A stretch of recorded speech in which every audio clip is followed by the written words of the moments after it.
Hi, welcome to Seaside Quilting Tutorials. My name is Terry, and today we're going to talk a little bit about the 1/4 inch seam and a scant 1/4 inch seam.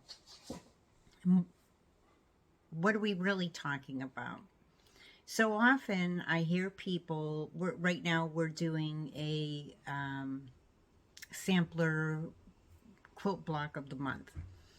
And I'm hearing from some people that their concern is that they're not getting a 12.5 inch block. So we're wanting them to come out 12.5 by 12.5. And some people are measuring them out and they're coming out to 12.25 by 12.25. And we can still get those to work with sashing between and adjusting that way. However, when you're making a quilt, the more seams that go into a quilt, the more chances are that that seams are going to start not matching up. And so we've talked about cutting and how that can affect the size of our block and our seams matching up. Without accurate cutting, things just aren't going to match up properly. So if you haven't seen that video about cutting and you're having problems with getting your pieces cut all the same size, go ahead and check out that video. But today we're going to concentrate on our seams and what affects those. So some can be the thread that you're using. My recommendation is to use 50 weight thread. It's just a little bit thinner than the 40 weight thread. Typically I use 40 weight thread when I'm doing regular sewing, and if you sew clothing, you know there's a different seam allowance for that, and you want your thread a little thicker and sturdier for clothing. When we're piecing, we're trying to achieve the perfect measurement in our blocks, and our quilts are going to be quilted over afterward to hold our sandwich together, so we can use a little bit of a thinner thread. And so I recommend the 50 weight thread. Now, some people swear by only doing it with 40 weight thread, and that's fine as long as you adjust your seam so that your measurements come out right. So how do we know when to do that? And we hear a lot about the scant 1/4 inch, and what does all this mean? Because years back it was sort of a mystery to me, and I thought you just sat down and you sewed and put your pieces together, and they said, well, use a 1/4 inch seam, so that's what I did. And a lot of times my pieces weren't matching up. And we really think that all machines are equal, you know, as in, you know, if you set it to so that you're going to get a 1/4 inch on your guide with your plate and whatnot, that everything's going to be exactly the same, but not necessarily true. Machines are made by machines, so, you know, depending on what company they're from and so forth, even with rulers being stamped out, measurements can be just a little bit different. So the best way to find out your measurement is to sew your pieces together. And so quite often I've seen people sew their two pieces together, right sides together and so forth, and then they take the ruler and they'll measure their seam from the stitching here over to the edge, and then, you know, say, okay, well, I have a 1/4 inch. But then once you fold it open, you know, and they'll go about making their block and so forth, and then all of a sudden realize that their block didn't come out exactly the size that they were expecting it to come out. And that's because even when you fold it over, that changes your seam. And I've heard some people don't press in between. They will just finger press, and then they sew their next piece on and continue to do that throughout their whole block.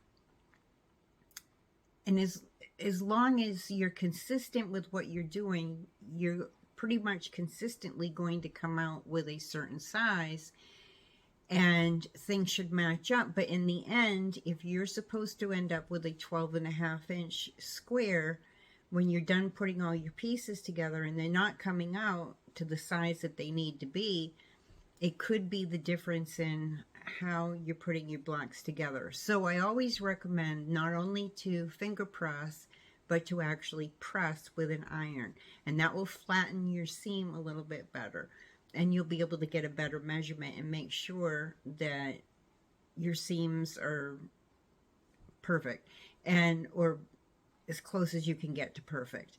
None of us are perfect people, and we all have different things that interfere with how we're putting things together. And in the end all, if your blocks are just a little bit off, you can make up the difference with sashing and other ways, so that you come out with the right end size. But if you're matching block to block, seam to seam, eventually, if everything isn't staying consistent, your seams will start not matching up, your points will start not coming out, and it can be frustrating. So we're going to talk about seams today and how to achieve to get the right size. So let's go ahead and take a look at that. So I think terminology has some to do with the misunderstanding on things, because in one hand, you're being told that you need to get a 1/4 seam.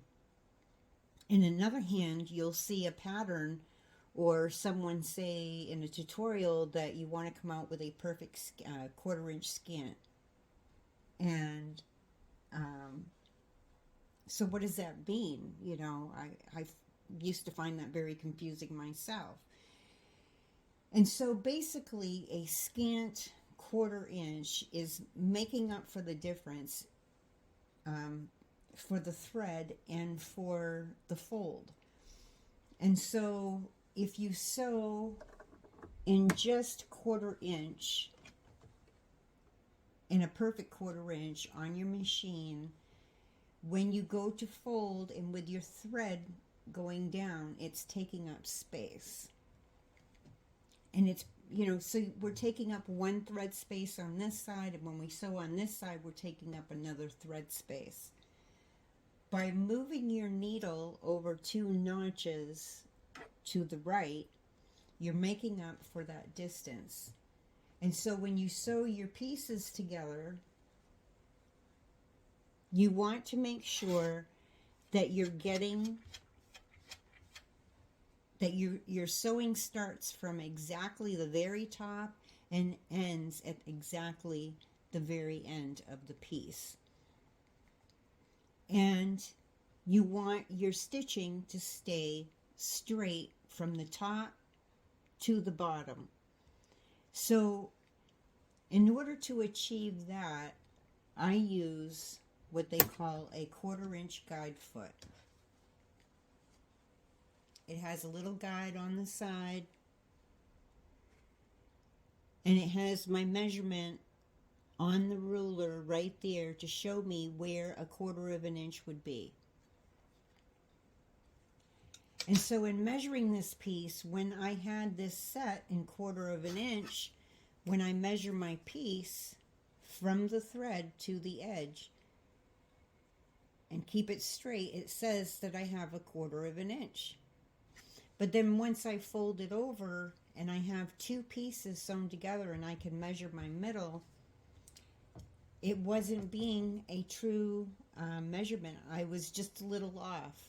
I didn't have a true 1 inch piece when I was sewing 3 pieces together. So when that happens, you just want to move your needle to the right, usually to what I call 2 notches or 2 thread spaces to the right, and that makes up for my fold and makes up for my thread being in there. The other thing that can make a difference is if you're sewing, and this is Benartex fabric, so it's really good fabric. It doesn't fray a lot, which is really nice. But if you're using fabric that frays a lot up, when you've cut it, you want to make sure that those little frayed pieces aren't getting into your seam. Also, if you're not holding your thread to the side when you start your sewing, it can bunch up like this at the end. See how that's bunched up just a little bit?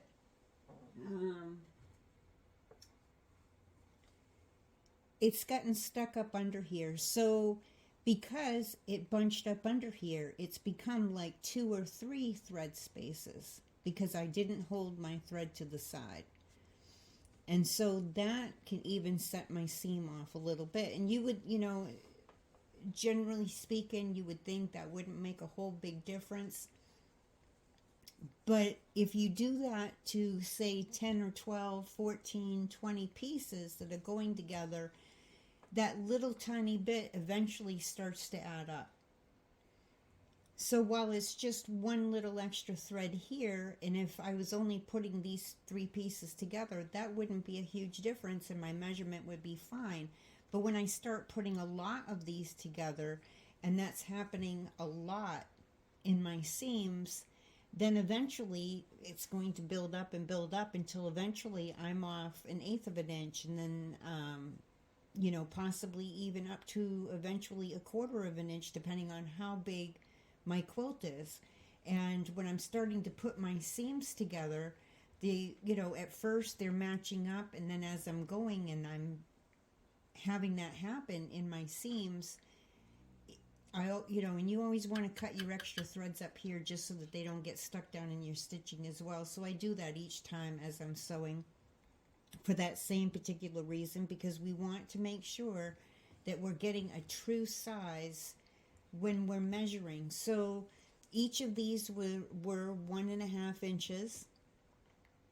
I know I'm going to lose 1/4 of an inch on this side, and I'm going to lose 1/4 of an inch on this side. So my centerpiece needed to measure 1 inch.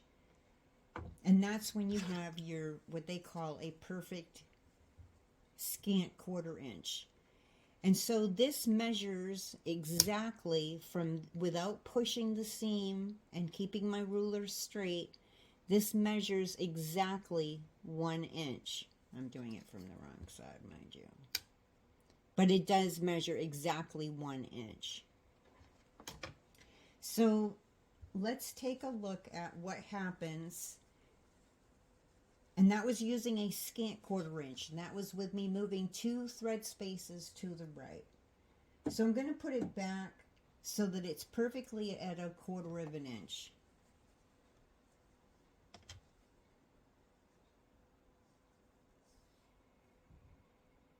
And we'll take a look at what happens. And like I said, you want to start exactly up at the top, and you want a totally straight seam going all the way to the bottom. Some people will put a magnet over here to keep them, so they're staying on the 1/4 of an inch. You could put masking tape over here. Some people like to take the masking tape and put 4 or 5 pieces on top of each other, keeping it lined up perfectly. And then they can use that as a guide for their piece to go up against. Whatever works for you so that your piece is staying straight and guided through is what you need to do. You want to hold your piece with 2 hands, not just one. And I always slow my speed down on my sewing machine, because if it's going too fast, I have a chance for, this to slip and waver to the side, which will throw off my seam. I like to hold it from the bottom and from the side as I'm passing it through, and take your tail from your thread hanging down and just hold your finger on that to the side so it stays out of the way and doesn't make that bunch up underneath.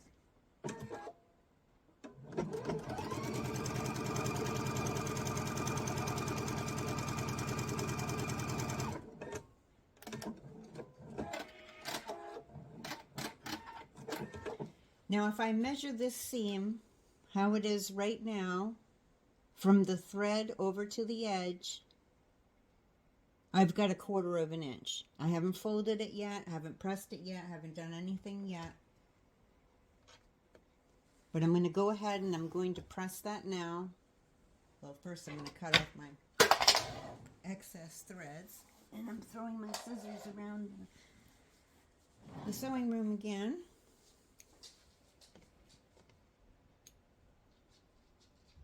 So I'll get those out of my way. And I'll go ahead and I'll press this. And you want to press, you don't want to iron. I like to set my stitches before I open it up, and then I just take my fingers and I run them across the seam, and then I fold it back and press it with my fingers and then with my iron. And like I said, you don't want to go back and forth with the iron, because when your fabric is hot, it has a good chance for it to stretch if you're moving your iron back and forth, and we don't want to stretch it out of shape. And I use a quilter's clapper. I press on top of a wool mat because the wool mat helps to keep more consistent heat, but the quilter's clapper also helps with that. The hardwood absorbs moisture and heat, and it holds it down onto the fabric, and that helps flatten your seam out. So then I'm going to sew my next piece on, and then we'll take a measurement.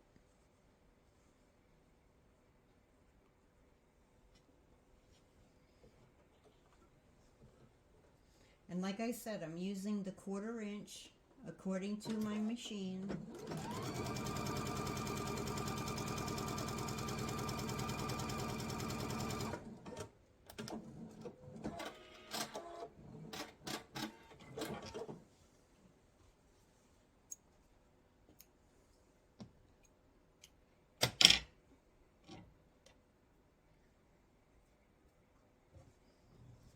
So I'll go ahead and I'll press this one and do the same thing. Finger press it open, then give it a quick press. Put the quilter's clapper on there. I just give it a little press and let it cool down for a couple seconds. And then we're going to measure my piece. So these were 2.5 inches each piece. And you don't, when you're measuring, you want to keep your ruler straight, but you don't want to push your seam that way. You just want to hold it up to the seam, keeping it straight. And it's not overly big. So I could technically move mine over just one thread space to the right, just one notch to the right, and then I would get a perfect measurement of 2 inches. So you just want to measure with 3 pieces sewn together. I feel like you get a better measurement because you're taking into consideration your thread, your folding, your pressing, and everything to see what your end measurement is. Because even though that doesn't seem like very much right now, as I put several of these together to make up a larger block, it will eventually make it so that I'm not being able to match up accurately, and I won't get accurate points, or I won't get accurate seams matching up. So to get a perfect scant 1/4 inch is just making up for the, like I said, for the thread and your fold. So if your piece, when you're on 1/4 inch and you're taking your measurement, if it's off, and you just move your needle 1 or 2 notches to the right. If your piece is too small, you would move it to the left 1 or 2 notches, because thinner fabrics can make a difference as well. this is Benertex. It's a good 100% quilters quality cotton. So this is one way, but there are some, I had some older fabrics that are thinner, and when I sew with those, if I'm on an exact 1/4 inch on my machine, my piece ends up just a little bit wider. Not by a lot, just by a thread or two, but it will make a difference overall. So, irregardless of whether or not you're totally understanding 1/4 inch and scant 1/4 inch, the whole concept is to get a true measurement at the end of the day. That's really all that you have to care about. And the scant 1/4 inch is just making up the difference of the thread in the fold by moving your needle over to the right. Just a couple thread spaces. But if you're not getting the right measurement, it doesn't matter. You just have to move the needle one distance or the other to get your true measurement of what it needs to be at the end. Now, once you know that this piece works, and I just use scraps to find out that are similar to the fabric that I'm using for my whole entire quilt. And once you know what your needle needs to be at, you're fine, and you just have to be consistent and make sure that that's what you do each block that you make. And for a while, what I did was I made a little sticky note, and I would stick it to my machine or to the plate, so that I would remember before I start sewing, this is what I need to do. I need to move my needle over twice or once, or I'm using a particular stitch. If I'm doing something with a decorative stitch or whatever, I'll make little notes on my paper so that before I start sewing, I remember that's what I need to set my machine up as. And those little things can help you in your day. So anyways, I hope that's helped a little bit with figuring out your measurements and getting them a little bit more accurate. So you're cutting, you're sewing, and you're pressing, and what thread you're using can all make a difference in how your size is coming out. And if you're putting block to block and not putting sashing between, it's really important for them to come out the right size, exactly the right size. If they're off just a little bit and we're doing sashing, we can make up the difference with sashing, but even that can be frustrating. So I like to know that my blocks are going to come out the size that I want them to come out at the end. So anyways, I hope that that's been helpful for you. If you have any questions, please leave them in the comments for me, and I'll do my best to help you. This has been Seaside Quilting Tutorials. My name is Terry, and I hope that if this has been helpful for you, that you'll take a moment and like the video, subscribe to Seaside Quilting Supplies, and there's a little bell right next to the subscribe button. If you click on that, you can adjust the notifications to all, and then each time that a new tutorial comes up, you'll get notified and get a chance to watch it. So I wish you a happy day and happy sewing.